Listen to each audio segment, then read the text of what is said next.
अचानक से एक नागिन रेंगते हुए आकर सीधा राइस्टार के घर में घुस जाती है।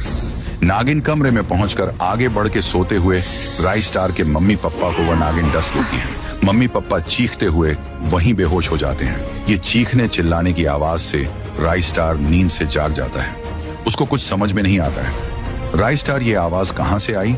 ये देखने के लिए कमरे से बाहर निकल रहा था कि तभी वह नागिन राइस्टार के सामने से निकलकर चली जाती है।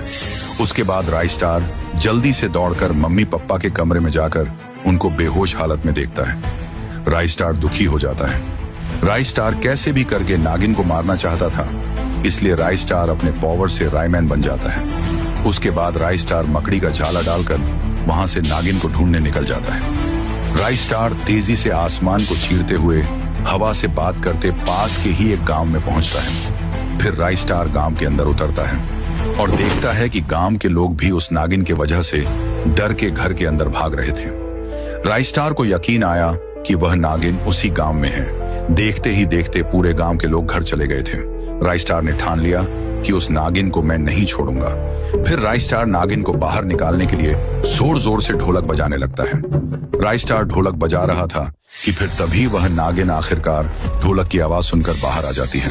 नागिन राइस्टार को भी डसने वाली थी कि राइस्टार ने नागिन का सर ही काट फेंका। नागिन मर जाती है। फिर राइस्टार नागिन का खून लेकर वहां से उड़कर आराम से अपने घर की खिड़की पे उतर के अंदर जाता है।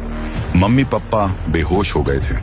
उसके बाद राइस्टार वापस अपने असली रूप में आकर मम्मी पापा पर नागिन का खून और कुछ पोवर जड़ी बूटियां दोनों के ऊपर डालता है। उसके बाद तुरंत दोनों ठीक हो जाते हैं, पर दोनों को पता नहीं था कि उनके साथ क्या हुआ है। राइस्टार गुड आफ्टरनून करके अपने कमरे में जाने लगता है।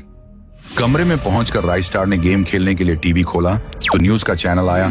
उसमें बता रहे थे कि अब पृथ्वी पर एलियनों का हमला हुआ है। शहर में तहलका मचा हुआ है। तो दोस्तों, अगर आप एलियन का भी पार्ट देखना चाहते हो तो इस वीडियो पर एक लाइक और सब्सक्राइब करके अपना प्यार दिखाएं ताकि हमको और अच्छे वीडियो बनाने के लिए जोश आ सके।